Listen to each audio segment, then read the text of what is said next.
What is going on, everybody? Quancredible here to bring you the review for Black Clover Chapter 262. Not 222, but 262. And this chapter it's cool.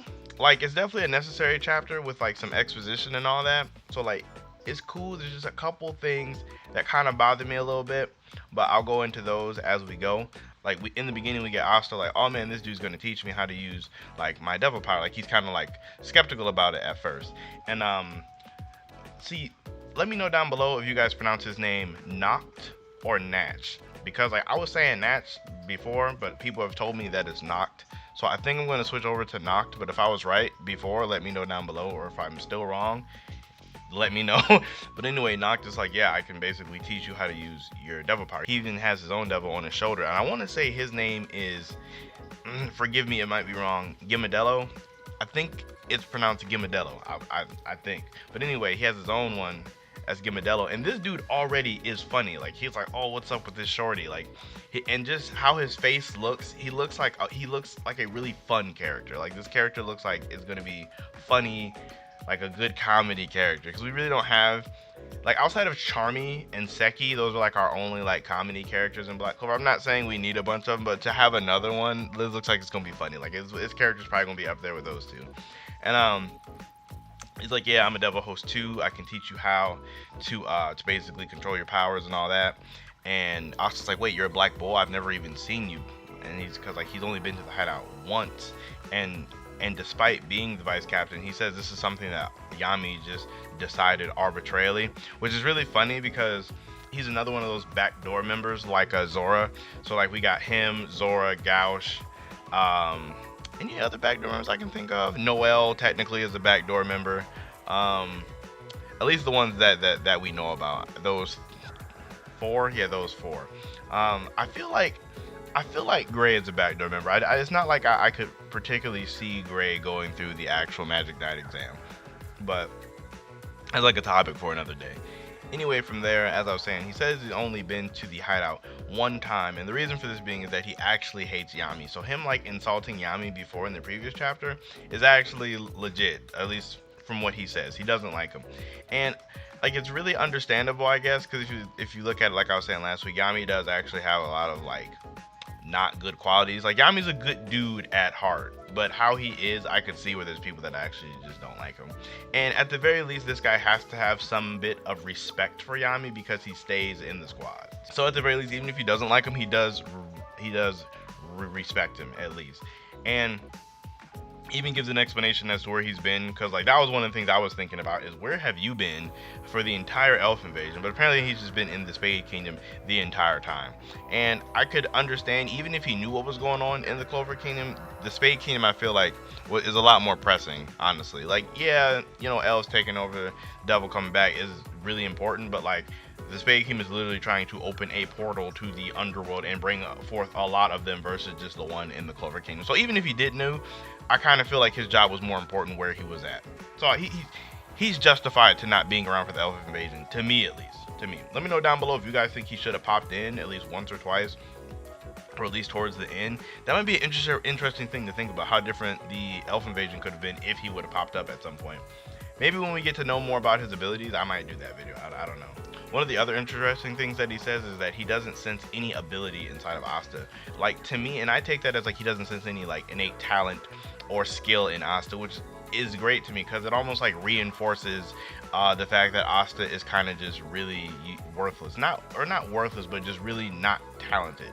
I mean, yeah, he has great work ethic and amazing effort and all that, but like when it comes to just being naturally gifted, it's like his only real natural gift is just to learn kind of fast, which I mean is a really good skill to have, but if you only have that, you're going to have to work really, really hard. And then from there, he's like, look, we got some places to go and all that other stuff.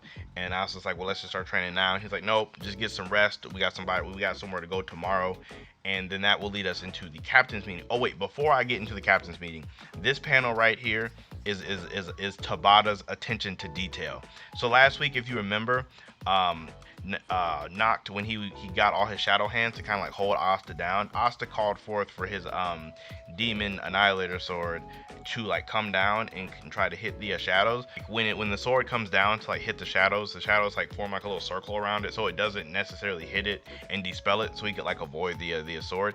In this week's chapter, he's like helping Asta up with his shadow hands, and you can still see where the sword is. Like you can still see the little circle, how it's avoiding it. I mean, it's kind of small, but I thought it was neat to show Tobias' attention to detail. I feel like some people could have just easily just kept the whole thing black and just not even really paid attention to it. But no, I thought that part was like cool. But anyway, moving on to the next day into the captain's meeting, which is weird because we're already going on to the next day and there's been no word on the Heart Kingdom. Just another thing that I noticed about this meeting is they don't even bring up the Heart Kingdom. They open it with the Black Bulls report. So like we got a report from the Black Bulls, but nothing from the Heart Kingdom. This makes me think that they may have not had any communication with the Heart Kingdom since all this is going on. And I understand that they have, been busy with, the Golden Dawn and the Black Bulls and all that other stuff. But it just seems like that they really should have at least tried to get some type of communication or message from them before this meeting. Because, like, I don't know, like, yeah, this stuff is important, but there's a whole other facet that really should have been, like, for the meeting at least, that should have been a topic. Like, okay, we lost the Golden Dawn captain, we lost the Black Bulls captain. What was going on in the Heart Kingdom or something? But then again, I guess if they haven't gotten a word from them, they would have no reason to assume anything bad is going on there. But I feel like with 2 attacks, they should have at least checked up on them before the meeting. But who knows? We might get more on that next chapter. And in the captain's meeting, we get all of the captains, well, obviously except the ones that were kidnapped, and we got Yuno in there, more than likely filling in for William's place. And Yuno's looking rough. Yuno's looking real rough here. Like he looks like his dog just died. Honestly, he's looking really, really sad, and it really goes to show, like, we haven't seen this expression from Yuno before.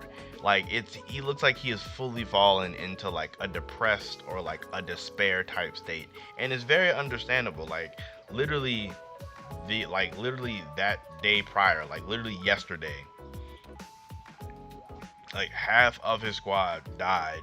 His captain got took. He got literally like destroyed. Like he lost. Like it wasn't even close. He got beaten very badly and was basically left for dead until his captain's like out of nowhere healing spell kicked in. He was gonna die too. So like a lot happened to this man like that last day. He probably could not sleep. He probably could not sleep. So from there, all the captains are basically caught up on what the Dark Triad's plan is with the tree of Kilforth, I think it is. I can't say that word either, I think. But with the tree of Kilforth.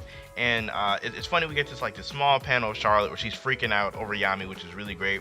I prefer like these type of Charlotte moments where it's just only a little bit. It doesn't have to be really excessive like it was a bunch of chapters ago when she was like running through the town freaking out. Like we get little bits of Charlotte freaking out, and that's all I kind of need. From there, we get more of Yuno talking about how, like, yeah, dude, these guys were really strong. Like, at the very least, they're stronger than a Magic Knight captain, which I would agree. I feel like whatever marker you would use for a Magic Knight captain, I definitely think they are significantly stronger than that. I mean, even though Dante said that Yami was more skilled than him, it's not like Yami could have beat Dante in a one-on-one fight. So, I mean, it's one of those two. And then there was this scene that got a lot of people kind of like, I don't know, kind of riled up when Jack is kind of berating Yuno a little bit. He's like, "Oh, are you sure you're not just overestimating them just because you basically almost died?" And Yuno just like looks at him, and it's funny because this is Jack's character. Like this is 100% within Jack's character. Like when he, if you recall back to the cave arc when Jack, Charlotte, and Nozel went to save Yami, the first thing Jack did when he blew down is talk trash on, "Oh, Yami, you're over here losing? What's going on?" Like that this is literally Jack's character. This is what Jack does. So it doesn't surprise me that Jack had this type of a reaction to like Yuno almost dying. And to be fair, Jack would have probably fared a lot better than Yuno in this instance. So it's like he kind of has some ground to talk trash.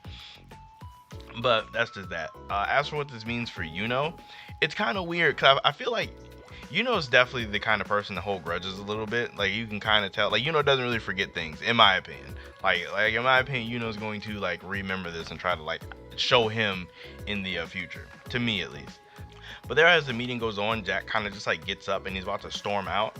And then Nozelle's like, "Yo, I hope you're not like planning to like rush into the Spade Kingdom to save Yami." And Jack's like, "Oh, who would do that for that idiot? And even if I am, it's none of you guys' business." And it's really funny because Jack does care about Yami. Like they are actually just friends. Like despite what Jack tries to like make it seem like it is, they are actually just friends. So I really do think Jack was about to try to do the same thing Asta was going to try to do last night and rush into the Spade Kingdom and save Yami, which is really funny. Like they are really bros. He just doesn't want to admit it. Also, Nozelle's like, "You're not the only person that wants to kill them with their own hands." And I'm like, why is Nozelle always ready for the smoke? Like I thought when Fuegoleon got captured, it was more of like a personal thing. Like I thought he was just like, just because like him and Fuegoleon were really close, he wanted to kill Patri. But like in this instance right here, Nozelle is ready to go over there and fight. And I'm just like, why is he so down to save Yami? Like they're not even close. And I just think he's just really for the Clover Kingdom, which I can appreciate. Like he's ready to fight. He's ready to go. And even Charlotte, she's trying to say like, you guys calm down and all that, but she secretly wants to really go over there too. So it's actually kind of funny because like if no one stopped them, you would have got this ragtag team of Nozelle, Jack, Charlotte, and Asta going to save Yami, which probably would have put in some damage with those four. Like those four would have probably put in some damage. I still think they would lose, but they would definitely put in some work. And then one of the things that kind of like I didn't bother me, but just kind of was just like, wow, that's crazy, was like Julius is also here. But like outside that first panel we could see of his face, he hasn't said anything. And he looks like, I don't know, he has like that expression on his face where his expression isn't necessarily as like forlorn as Yuno's is, but he definitely looks like it's really been taken out of him.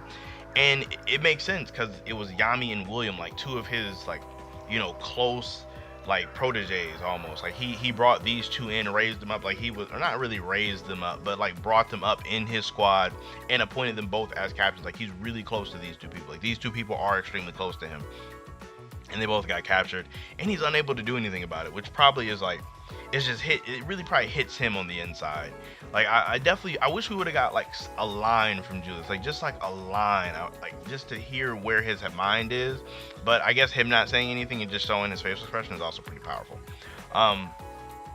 Anyway, towards the end of the meeting, we get Noct popping up, and this was interesting because like they're just arguing, like all the captains are just arguing and bickering, and you just get this panel of all of their heads turning. Like they all just turn their heads and he's just already there.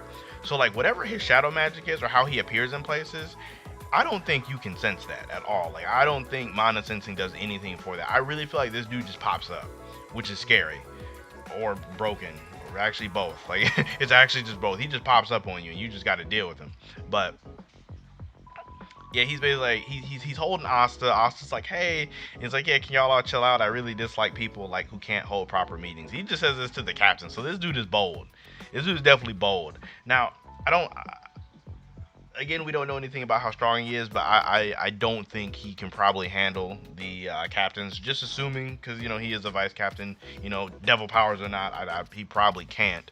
But him like popping up and talking like, you're kind of down to them is just really interesting. Like this dude's like, he's almost like a really chill version of Zora, I guess, when it comes to saying what he wants to say. But I feel like in the next chapter, I feel like none of the captains know who he is. I feel like Julius might be the only person who knows who he is.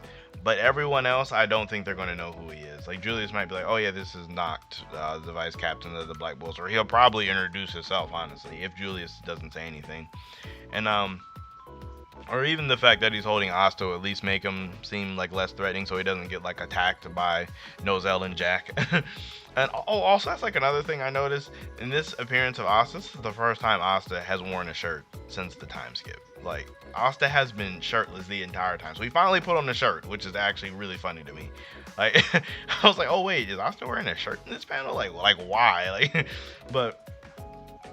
Anyway, like I was saying for next chapter, they probably won't know who he is, but he'll probably have some kind of plan, or if not a plan, at least telling them what the timeline for the Dark Triads is. Like, because he was, as you said, in the Spade Kingdom undercover this whole time, so even when we first got to see him, he was like looking through some documents that had like the tree of Quoth on it or something along those lines. I want to say it was on there. I'll probably have to look back to it see, but he was looking through documents, so he probably knows what exactly their requirements, or he probably knows exactly how much time they have left. So he'll probably say like, oh, we have XY amount of time left, so we need to do these couple of things first, and then we can attack them. He'll probably say something along those lines, and he'll also say, oh yeah, and I'm taking this boy to train him. You guys should probably get stronger again too, or something, and things along those lines. As for what his training with Asta will be, I have not the slightest idea. If Asta gets to the point where he can materialize the anti-magic devil, that would be very interesting. Like, even if it's a thing where you could materialize it to be like Gimadello's side, I wonder, like, will he still look as menacing as he does, or will they like make him look a little bit nicer? Like, who knows? I'm not for sure, but then again, it might be weird for Asta to have like two smaller companions. Like, he already has Nero. Does he really need like another small thing to like ride on his shoulder or on his head? That's like really unimportant. That's just things that I think about. Let me know what you guys think Asta's training might be down below, and also what you guys thought of this chapter. Like I said, I thought it was just cool. The lack of the Heart Kingdom stuff just kind of bothered me a little bit, because like we're going into the very next day and no one's heard anything from the Heart Kingdom, even though we have Clover Kingdom Mage station there. Like, you would think we would at least want to tell them to be on the lookout, or at least hear from them to make sure everything is cool. That's probably the only thing that bothered me a little bit. Hopefully we get to hear about what happened to them next chapter, or just something, because just the fact that they seem so like alienated from the rest of the story is the only thing that's bothering me. But aside from that, I would give the chapter like a 7.